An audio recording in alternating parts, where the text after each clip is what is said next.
It's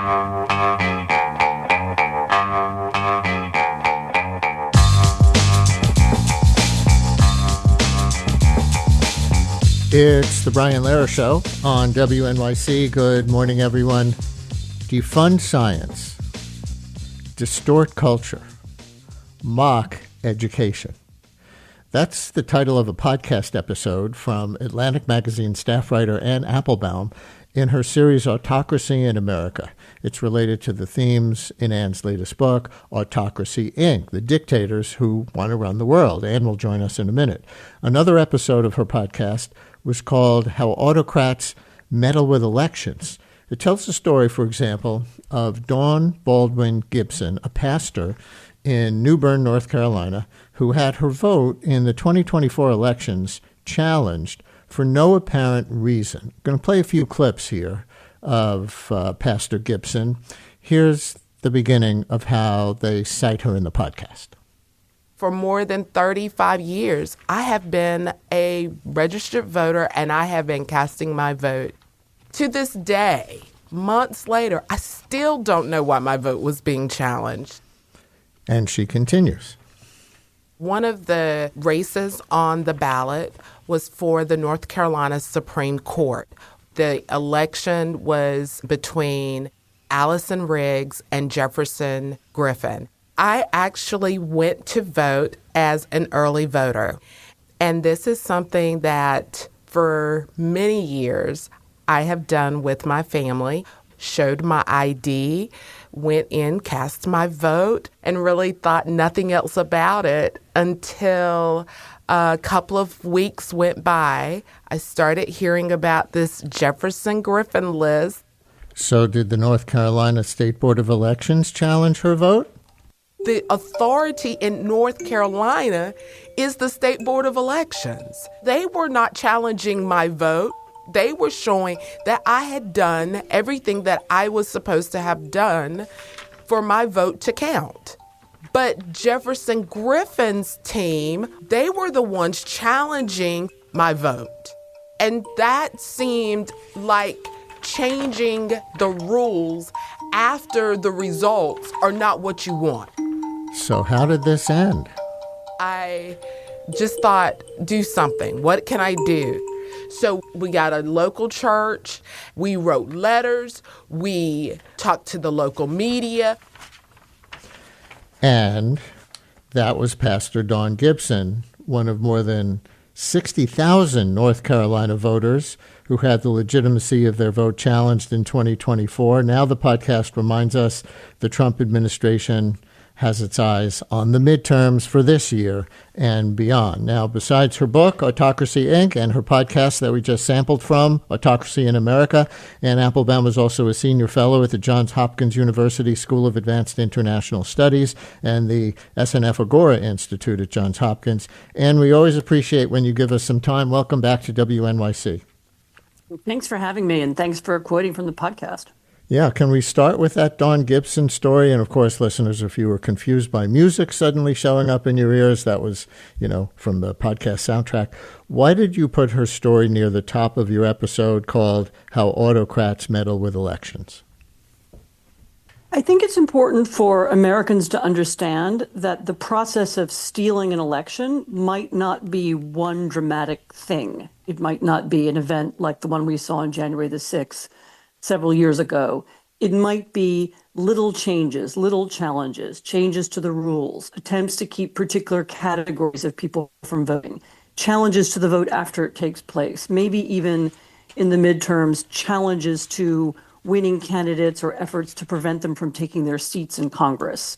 There will be a package of small things. And I wanted everybody to understand that. And I also think it's important to understand that really very ordinary people, U.S. citizens, people who've been voting for years, people who, were born in America, grew up in America, have always thought of themselves as part of the American political system, are also at risk of being excluded. It's the rhetoric of the administration is often about illegal immigrants. We need to prevent illegal immigrants from voting. But actually, a lot of the tools they're using are designed to prevent U.S. citizens from voting. Let me play a little more of Dawn Gibson on how this ended, because she did, in the end, get to vote, as you'll hear. So, yes, in the end, we did get our votes to count, but it put a lot of stress. It put a lot of worry. I come from a rural community, and the word we would use is it was a lot of worryation. They felt like every time I go to vote, is this what I'm going to have to put up with? Go vote, and then there's a challenge. So is that part of the point here? If they're challenging people like her, who, if that story is accurate, there was absolutely nothing about her voting history or her voting registration or the ballot in this case, but by highlighting these stories, they're trying to intimidate other people out of even trying? Trying to intimidate other people. They're trying to make it hard to vote. They're trying to make people say it's not worth voting. It's too much effort. I think also there's an importance in listening to her, because it's a reminder that, it might be, depending on where you live, what community you're in, it might be this year or in the coming years that you have to fight a little bit harder to be able to vote. And her story had a happy ending. She got her community together. They protested. They won their argument, and their votes counted. But we've had an idea in this country for a long time that there's something automatic about elections. Like, you just do it, you vote, everything works, it's all fine. You don't really have to worry about it as a citizen. You don't have to think about the mechanics of democracy or the mechanics of voting. It's just automatically done for you. And I think that's not the case anymore. And it's useful reminder, people who are planning to vote, who want to vote, should make sure they know what the rules are in the district where they live. They are prepared to vote. They've thought about it in advance, and they're prepared to defend their vote if they have to. And that's a little bit more than Americans were required to do in the past. So just one more thing about the Dawn Gibson story before we move on to some other things. The fact that her registration and her ballot didn't seem irregular at all to elections officials in her state, but she got onto this list of 60,000 North Carolinians who got challenged by this outside group. She said the name of the group, Jefferson Griffin, or that's a person. She was on the Jefferson Griffin list. Is there something to glean from that about how autocrats meddle with elections using outside groups, or would that be a stretch? I mean, it could be outside groups. It could be the federal government. I mean, the federal government historically doesn't have anything to do with the electoral process in the United States. Our elections are run by state governments and state officials, but the federal government, the Department of Justice, has, just to give you a different example, has recently required or demanded that several states turn over their voter rolls to the federal government. That's something that's never happened before. And many of them are refusing, and there are ongoing lawsuits about that. The federal government has also, in the past year, for the very first time, put pressure on state officials to redistrict their states so as to give an advantage to the Republican Party. Also something that never happened before. We have a long tradition of gerrymandering in America. Both parties are guilty. It goes back hundreds of years. But it's never been the case that a sitting president has asked state officials to do it in an off year for his benefit. So that's just an example of, the federal government intervening in elections in a way that is not historically, familiar. But you're right. I mean, it could also be outside groups. It could be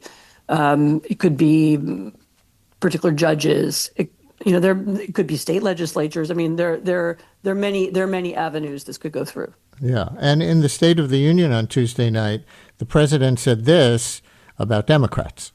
They want to cheat, they have cheated, and their policy is so bad that the only way they can get elected is to cheat, and we're going to stop it.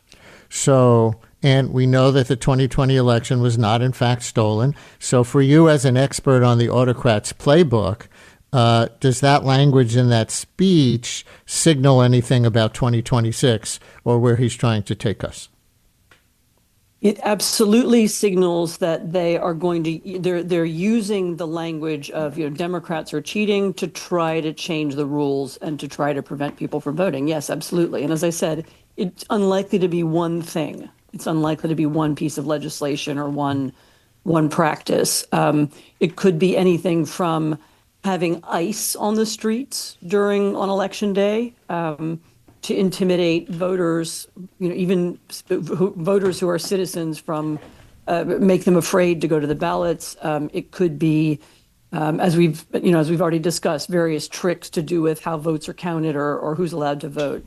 So anybody who's interested in, who, as I said, who cares about American democracy and who wants this to be a free election needs to pay attention to what's going on. There may be extra requirements to vote this year. There may be extra obstacles. What Trump is doing by saying what he said in the State of the Union, and also by recent statements about a possible emergency declaration, all of these are signals that they are looking for ways to alter the outcome of the vote. My guest, if you're just joining us, is Ann Applebaum, author of Autocracy, Inc. and the Atlantic Magazine podcast series Autocracy in America. I want to move on to your episode called Defund Science, Distort Culture, Mock Education. You say in that one that the goal in that realm might be more than trying to control knowledge, but also to build distrust. Can you talk about how you saw those things working together to build an autocracy in other countries you've studied?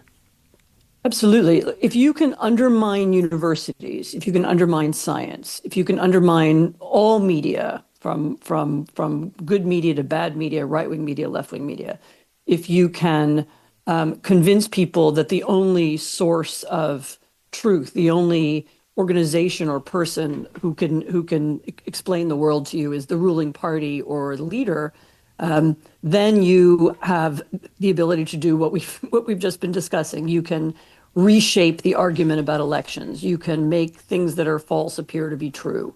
You can make people believe that there are a lot of illegal immigrants trying to vote in America, for example, which is not true. There's no evidence for it. There never has been. If you think about it for 5 minutes, you realize that illegal immigrants have no interest in voting because it would could attract attention to them. So it's a way of trying to create so much distrust that people will look for alternative sources of belief, and it's a way of making as I said, the leader or the party in some cases as the source of that belief. You say about Trump's war on Harvard in that episode that you thought, quote, they're doing this to show that they can do anything. If they can destroy Harvard, they can destroy anyone. How would that trickle down to have broader effects on democracy or on trust or on truth? It's already trickled down. I mean, if you spend any time on college campuses, you know already that people are wary of what they can say. They are conscious of the need to placate or deal with the federal government, and particularly universities that are reliant on science funding, which all the big research universities are. If the most prestigious, the most name brand university that we have can be brought down, then it could happen to anyone, and that already leads to a certain kind of caution, a certain kind of extra care in what people say and do. And so I think the attack on Harvard has probably already had an impact. In that episode, you had a guest, NYU historian and propaganda expert Ruth Ben-Ghiat, author of the book Strongman, Mussolini to the Present. And you touched on this campaign by Trump to name everything after himself and build monuments to himself. And it was interesting to me that Ruth Ben-Ghiat placed that kind of thing in the context of fear. She said what autocrats really want is to feel safe because they, of all people, know how hated they are. So can you talk about how you saw that kind of thing applied in the past in other, countries with autocracies that you've studied, or more on how it reflects fear right now?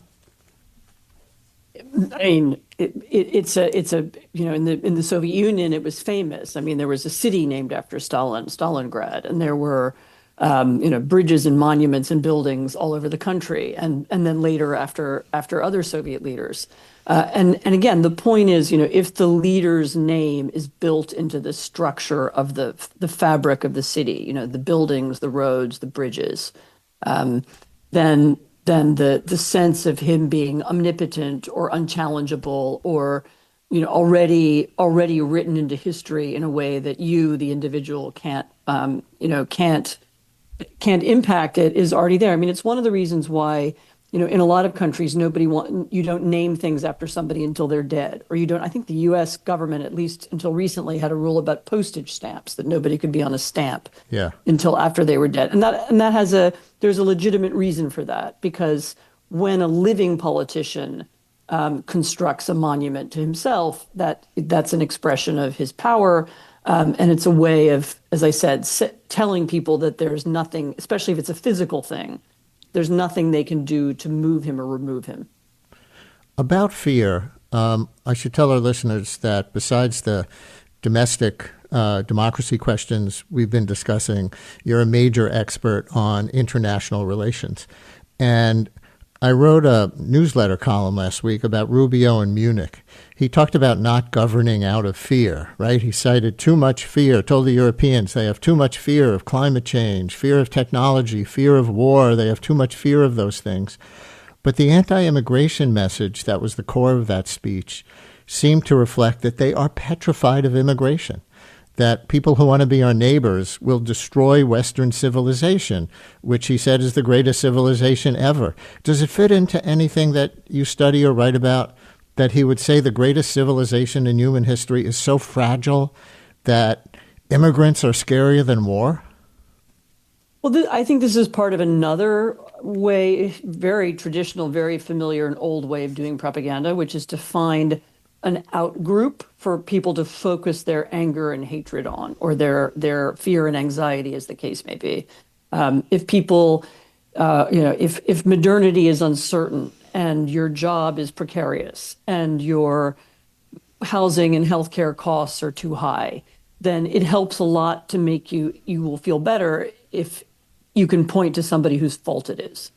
And so historically, and this goes back actually well before the 19th century, historically, finding a group who were the scapegoats, who were the problem and the focus for our many, whatever is wrong with our civilization is the oldest technique there is.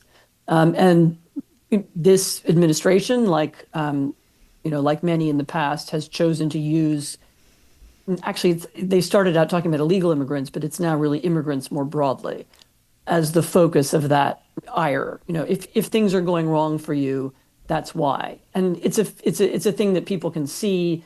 It's people who look different. Maybe they have a different accent. They seem different at least from some. I mean, it's a strange thing for Marco Rubio to be talking about, given that he's himself the child of immigrants. But but that's common too. Very often, the children of immigrants are also participants in this kind of this creation of new identity. So I think it fits right into that pattern. And so people can be for or against Trump's policies. Fair enough. They can be Democrats or Republicans or independents. They can like some of the policy things at the domestic or international level. But when it comes to this kind of authoritarian takeover that you focus on, what does history show as effective resistance? I mean, effective resistance always involves building broad coalitions around big ideas that people share. And I think that's possible in America. I think there is a majority, and it probably includes some Republicans, and it includes some people on the left, and it includes a lot of people in the center who can be moved by stories of lawlessness and who don't like the idea, for example, of thugs on the street in Minneapolis murdering protesters. There's a broad majority coalition to be built. I mean, that's when you see regimes change or regimes fall or alter, assuming it's not the result of a revolution, which also happens, and I don't think we're at that stage yet. But the end to authoritarian populist regimes, as I said, is almost always a majority coalition that has found themes that it can unite around. Last thing, in our last minute, I'm just curious about the word you chose as your frame for all this work, autocracy. People talk about authoritarianism. Some prefer fascism when framing what they think is happening here. Is there a distinction that led you to call your book, Autocracy, Inc., and your podcast, Autocracy in America? So I like the word autocracy because it includes a lot of different ideologies. And one of the characteristics of modern autocracy is that it's the autocrats around the world often have very different theories of the world. There's Chinese communists and Russian nationalists and theocrats in Iran. And nevertheless, they deploy many of the same practices. They all work to control information. They all seek to undermine independent courts. They have a lot in common in their practices and in what they do, even if they have, even if they come from different political origins or backgrounds, or they have different aesthetics. And so that's the word I prefer. And of course, Autocracy in America is the original title of the series came from Democracy in America. The original, the first season began with a reflection on Tocqueville and what he might see today. So that's the reason for the use of that word and that phrase. Anne Applebaum from The Atlantic and Johns Hopkins, thank you for your important work. Please keep coming on with us. Thank you. Brian Lehrer on WNYC, much more to come.